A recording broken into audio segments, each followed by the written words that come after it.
Estamos de volta e faça o seu cadastro no site istoemanaus.com.br para concorrer a uma secadora Brastemp, oferta do Lava Jato do Zé. Mas quando eu ligar para você, não diga alô, diga Isto é Manaus. E você terá que estar assistindo o programa. Fizemos o sorteio.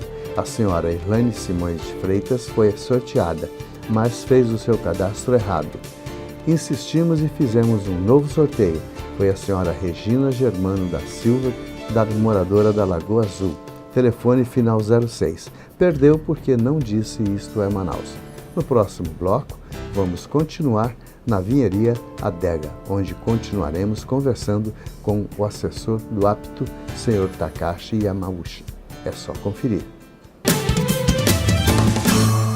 Estamos de volta, hoje direto da Vinheria Adega, uma casa com certeza muito aprazível, de um atendimento nota 10, onde você vê o brilho nos olhos dos funcionários, te atendendo com carinho, com atenção, e sem falar na variedade de coisas que você tem. Você tem uma sala onde nós estamos aqui, que é uma sala para o happy hour, você trazer um amigo, bater um papo, saborear, degustar um vinho maravilhoso e tudo muito bem preparado pela equipe aqui da Vinheria Adega, que fica na Rua Maceió, bem em frente ao Ministério da Agricultura. Telefone 3658-3435 e o WhatsApp 981930777. Você vai encontrar vinhos importados do velho e do novo mundo, queijos, antepastos, azeites, azeitonas, cortes especiais de carnes importadas. Você vai ter sexta e sábado um almoço. Você tem um almoço servido aqui e muito bem com a harmonização de um vinho feito pelo o chefe Reis. Então, você tem aqui na vinheria mais de 800 rótulos com destaque para os espumantes premiados e também os vinhos da Casa Perini, que foi eleito em 2017 o melhor vinho do mundo e é brasileiro. Hoje, com a honra e o prazer de estar com o Sr. Takashi Yamauchi, que é assessor da Apto. Bom, Sr. Takashi, nós falávamos das empresas. Nós tivemos conhecimento também que o terceiro setor entrou no Sistema S. Queria que o senhor falasse um pouco, com que objetivo e como é que eles estão esmiuçando isso. Na verdade, o Sistema S não é bem uma instituição do terceiro setor, porque ele faz parte do governo, então ele é um apêndice governamental, né? Então ela não tem toda a imunidade, isenção e nem as ações que um terceiro setor, como uma associação privada, poderia fazer. Então existe uma diferença aí.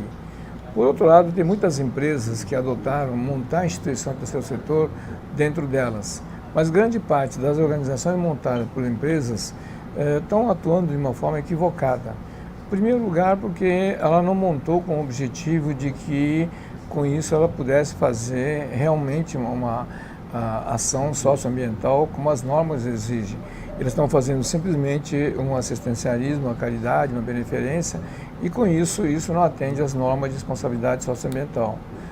As empresas não estão tendo esse conhecimento sobre isso, então está gastando dinheiro de uma forma equivocada, muito mais como um marketing, uma propaganda, e não como uma ferramenta real do terceiro setor que poderia ajudar a empresa a reduzir o custo, ganhar a competitividade da empresa. Isso eles não têm essa abordagem, infelizmente. Bom, eu desenvolvi dentro do nosso programa um quadro, aliás, um programa especial que ele iria ao ar uma vez ao mês, que é sobre educação ambiental. Sim. Esse programa nos levou para a Europa, mas não aconteceu aqui, porque eu não tive patrocinadores. Eu tive um patrocinador, mas com o volume de negócio que se gerava, não era o suficiente para o projeto andar, que era a Moto Honda, que aliás acho que é a única empresa ainda aqui no distrito que tem alguma atividade voltada para o meio ambiente. Infelizmente, que eu tenha conhecimento, no estado do Amazonas, não tem nenhuma organização, nenhuma empresa que está obedecendo a norma do balanço socioambiental, e isso infelizmente está acontecendo há muito tempo. Isso, alerta tem sido dado a eles e o pessoal não está simplesmente respeitando esse processo. Existe uma norma de contabilidade que é a resolução do Conselho de Contabilidade 1003 de 2004, que a partir do dia 1º de janeiro de 2006, todo o CNPJ no Brasil devia estar fazendo balanço socioambiental e criou a norma chamada NBC T15. Se você lesse essa norma, você vai ver que dentro dela tem um item específico sobre educação ambiental. Eu conheço, e nós ficamos 18 anos dentro da Honda, justamente as matérias que nós fazíamos eram justamente para ir de encontro ao mas ela não está usando o balanço socioambiental da norma de contabilidade, infelizmente. Estão usando modelos equivocados, que foram um modelo que começou com o IBASE, depois com o Instituto Etos, mas todas essas duas normas que foram feitas não obedecem à norma brasileira de contabilidade nem à norma da ABNT. Existe uma norma da ABNT, chamado NBR 16001, A2 e A3, que mostra como tem que ser feita a ação socioambiental. Hoje, as empresas estão gastando dinheiro para uma certificação equivocada e, com isso, não está atendendo a norma principal no processo. Se estivesse usando realmente a norma no processo, saberia que dentro dela, utilizando uma ferramenta chamada terceiro setor, esse custo operacional da empresa poderia ser renúncia fiscal dedutível da base de cálculo do imposto da empresa. E isso não está acontecendo aqui, infelizmente. Bom, em função até desse projeto, a gente andou fazendo algumas coisas, principalmente nos interiores. E o que eu observei? Se fala muito da preservação da mata, que a mata tem que estar em pé, que papapá. Mas acontece que aqueles caboclos que lá vivem, eles não têm meio de sobrevivência. Eles têm dificuldades para tudo. É para comprar o arroz, é para comprar o feijão, é para comprar a farinha ele faz, o peixe ele pega ali mesmo, mas o resto, e o caboclo não vive só de peixe e farinha, ele tem que ter outras coisas. Então, se não der condições para esses caboclos de sobreviver, ele vai tirar a madeira dele e vai vender, isso aí não vai nem perdão. Então, não existe dentro do terceiro setor uma atividade ou como que eu chamaria, não seria bem uma atividade, mas uma ação onde fosse orientar, onde fosse levar um pouco de condições para esse caboclo sobreviver? Sim, tem toda uma legislação para isso, só que as organizações não estão preparadas para isso. Só isso, que não tem conhecimento técnico para administrar um processo desse. Existe. O caso está falando, no caso, por exemplo, do balanço socioambiental das empresas. Por exemplo, assim, quando você monta uma empresa, em primeiro lugar, ela tem que levar em consideração se a planta onde ela se instalou, ela instalou dentro das normas, né, tanto de arquitetura como de engenharia, que atendesse a neutralização socioambiental. Não estão fazendo isso. Por exemplo, eu tenho que contar quantos funcionários trabalham na minha empresa, como é que eles vêm, como que eles voltam para casa. O passivo ambiental desse transporte, desse translado do trabalhador, é responsabilidade da empresa e ela tem que neutralizar isso. Então, se fizesse essa conta, que é a norma, exige fazer a norma de contabilidade até 15, tem um item, um capítulo dele exatamente sobre a questão ambiental. E as empresas não estão fazendo nada disso. Então, está achando que você está fazendo alguma gestão de resíduo ou de esgoto, alguma coisa, seja um fator ambiental e simplesmente usa isso como marketing. Mas se você fizer isso na contabilidade, no lançamento disso, você vai ver que a empresa tem um passivo monstruoso e ela não está neutralizando isso.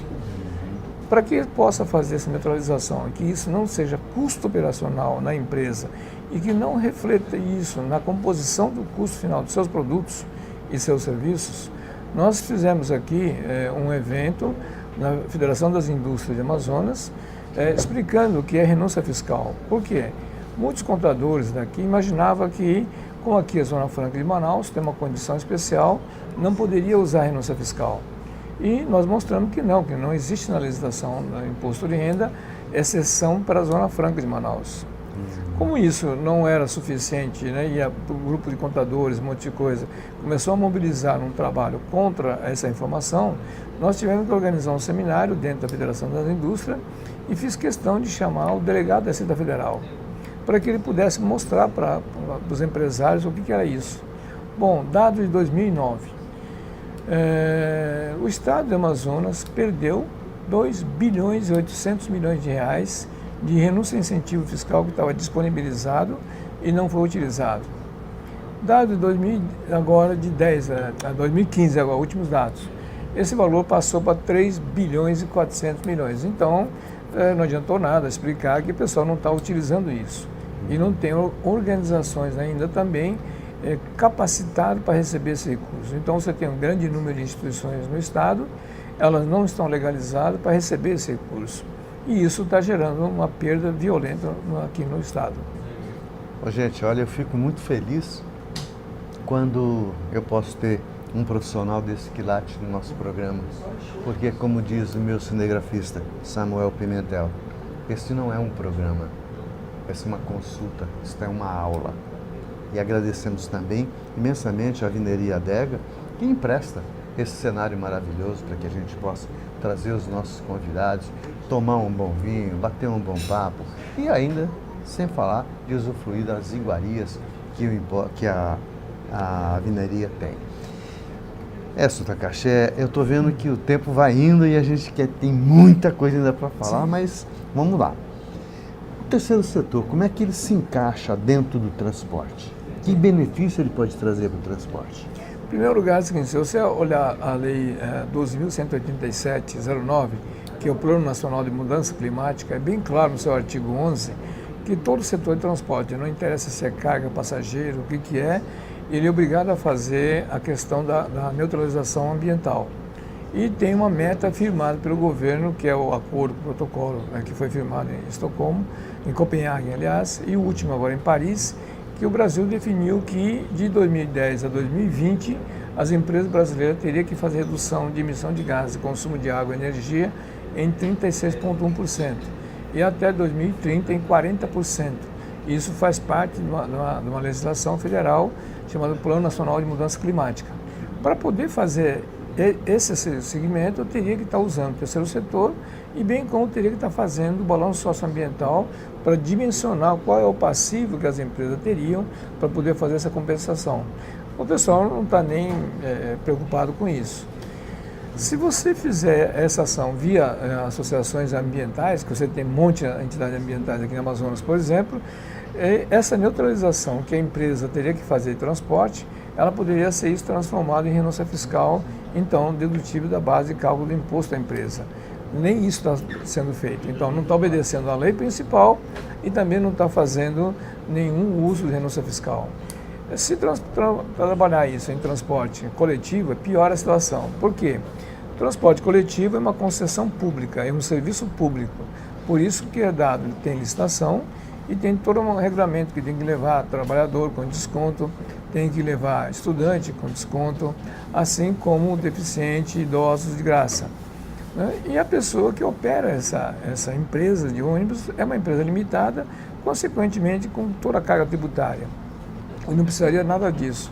Se tivesse uma associação que gerenciasse as grandes companhias, as empresas, as linhas de ônibus, ela poderia estar operando com isso e teria toda a imunidade tributária. E isso não está sendo feito. Então nós estamos pagando passagem de ônibus caro, sem necessidade. E isso é competência de quem pôs para funcionar realmente? É o conhecimento do seu setor que os empresários deviam estar propondo ao poder público isso, se tivesse realmente interesse social do processo. Sr. Takashi, quais são os benefícios que o terceiro setor pode trazer para a população? Na verdade, hoje, todos nós, consumidores em geral, a população, está pagando alto custo dos seus produtos, serviços, um monte de coisa, por não conhecer essa ferramenta chamada terceiro setor. Então, há uma perda enorme de recursos e custos caríssimos no processo, sem saber que tem essas condições. Quer ver uma coisa pior ainda na situação aqui no estado do Amazonas? Existe uma resolução do Banco Central, chamada Resolução Bacen 3.109/2003, obrigando com que todos os bancos instalados aqui no seu município, aqui no seu estado, é obrigado a destinar 2% do dinheiro que é depositado nos bancos para financiar pessoas que não têm conta bancária e que estejam com problema com a SPC, Serasa e que é para gerar emprego e renda. Isso desde 2003. Mas parece que isso já está acontecendo. Não está sendo feito porque não tem organização para essa finalidade aqui. Então, isso, por exemplo, quem inventou esse processo não foi nenhum brasileiro, não foi nenhum legislador brasileiro. Quem inventou esse processo ganhou o Prêmio Nobel da Paz, que foi um economista de Bangladesh chamado Mohamed Yunus. E com isso, se você não fizer todo um aporte das instituições, organizações, associações que operem com isso, não tem esse tipo de financiamento. Então, a lei, inclusive, estabelece o quê? Que esse dinheiro tem que ser emprestado para pessoas que estão fora do sistema financeiro, porque o banco não pode fazer esse financiamento, é só associações. Isso, por exemplo, a IBGE publica todo ano qual foi o valor que ficou disponibilizado para isso em todos os municípios brasileiros. E, infelizmente, também aqui não é utilizado isso. Como existia a dificuldade de que muitos bancos poderiam dar justificativa que estaria aplicando seus recursos, né, em outros lugares, se eu aperto um banco, o cara fala assim, não, mas eu estou fazendo isso na minha matriz, ou estou aplicando dinheiro, né, lá na favela da Rocinha. Tal. Então existe uma série de desculpas sobre isso. No entanto, quando você faz uma análise desse processo, ele teria que ser aplicado aqui, os dinheiros movimentados aqui. Imagina qual é hoje o movimento que os bancos fazem aqui no município aqui, e esse dinheiro está esvaindo o processo. Por não ter legislações para isso, nós pedimos que montasse uma lei municipal de responsabilidade socioambiental. A lei foi aprovada, a lei federal 281 em 2011, e essa lei obriga que os bancos façam essa aplicação aqui. Infelizmente, essa lei não foi ainda regulamentado o decreto dela, apesar de ser 2011. Isso, a comunidade está perdendo esse dinheiro. Então, se imagina que nós estamos hoje com dificuldade de assistência social, um monte de coisa, e esse dinheiro poderia estar dentro da economia daqui do município. Bom, gente, eu só tenho a agradecer imensamente ao senhor Takashi por essa aula, não só de economia, mas de meio ambiente, mas também de negócios que nós tivemos hoje. Pena que nosso tempo é pequeno para um assunto tão importante como é o nosso dia a dia, a nossa vivência, o que fazer com o nosso dinheiro, como empregar, onde empregar. Mas eu confesso a vocês que fica o convite, que o senhor está de novo, okay. Quando o senhor aqui estiver em Manaus, sim, podemos voltar, bater um novo papo.